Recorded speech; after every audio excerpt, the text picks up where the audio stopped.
45 दिन ड्राई क्या हुए कि दो दोस्तों ने कसम खाई कि अब कभी शराब नहीं पिएंगे, और इधर कसम खाते ही उधर शराब बिकनी शुरू। अब दोनों ही असमंजस में करे तो क्या करें। एक ने सलाह दी कि पीने की कसम खाई है मेरे दोस्त, शॉप पर जाने की तो नहीं। आखिर दोनों गए, टेबल ढूंढ कर बैठ गए। अब पीने की लत और जोर मारने लगी तो दूसरा बोला कि भाई पीने की कसम खाई है, मंगाने की तो नहीं। आखिर बोतल और ग्लास मंगाए गए, लेकिन कसम के कारण आगे नहीं बढ़े। फिर एक बोला कि भाई पीने की कसम खाई है, जाम बनाने की तो नहीं। लॉजिक जच गया, शराब डाली गई, 2 पटियाला पैग बनाए गए। अब दोनों मायूस, कसम के हाथों मजबूर, जाम को देखते बैठे रहे। समय बीतता रहा, नशा बड़े बड़ों को गुलाम बना देता है, पर ये दोनों पक्के थे, कसम ली तो तोड़ नहीं सकते थे, चाहे कुछ भी हो जाए। फिर पता नहीं क्या हुआ कि दोनों एक साथ बोले कि भाई पीने की कसम खाई है, पिलाने की तो नहीं। यह कहकर दोनों ने जाम उठाए और एक दूसरे को पिला दिए।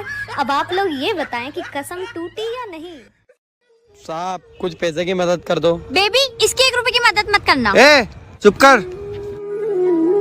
और मैं तेरी एक ही शर्त पे मदद करूंगा, तू आज के बाद कभी भीख नहीं मांगेगा। ठीक है साहब, नहीं मांगूंगा। ये ले 2 लाख रुपए।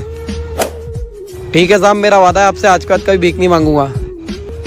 ये क्या बात हुई यार, तुमने 2 लाख रुपए दे दिए उसको। मैं नहीं चाहता मेरे देश में कोई भी भिखारी रहे। देखा, आज मैंने एक भिखारी और कम कर दिया। वाह यार बेबी, तुम कितना देश के बारे में सोचते हो। हाँ, वो खेत वाली जमीन फाइनल हो गई। अबे तू 6 महीने में ऐसा क्या किया जो इतना अमीर हो गया। मैंने ओए अपने वाले चलो जाओ यहाँ से। ठीक है साहब। कौन थे ये लोग? मैंने वादा किया था ना आपसे, कभी भीख नहीं मांगूंगा। अब मैंने बंदे रख लिए तनख्वाह पे, ये चुराए चुराए भीख मांगते। अबे गंवार आदमी। चलो बेटा अंकल को पोएम सुनाओ। हाँ बेटे सुनाओ। नमस्ते अंकल। एक कौवा प्यासा था, घड़ा में पानी नहीं था, कौवा मर गया।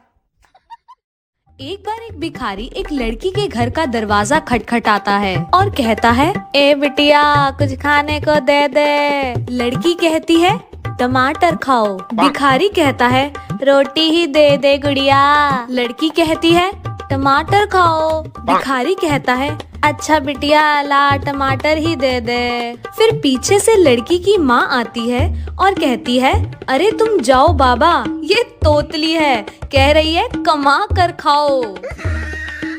हाँ हाँ टमाटर खाओ।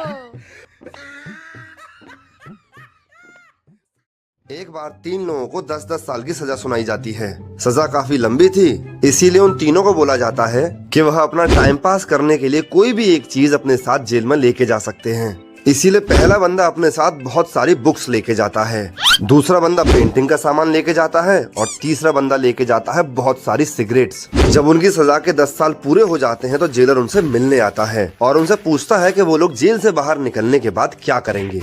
इस पर पहला बंदा बोलता है, सर मैंने जेल में 10 साल तक बहुत सारी किताबें पढ़ी हैं, अब मैं बाहर जाकर अपनी डिग्री लूंगा और टीचर बनूंगा। दूसरा बंदा बोलता है, सर मैंने 10 साल तक पेंटिंग की इतनी प्रैक्टिस कर ली है कि मैं तो अब पेंटर ही बनूंगा बाहर जाके। इसके बाद जब जेलर तीसरे बंदे के पास जाता है तो देखता है कि उसकी सारी सिगरेट्स ऐसे के ऐसे ही रखी हुई हैं। यह देखकर जेलर उससे बोलता है कि भाई जब पीनी ही नहीं थी तो मंगाई क्यों थी? सर मंगाई तो पीने के लिए ही थी, पर ये भूल गया था कि इनको जलाने के लिए लाइटर भी चाहिए होता है।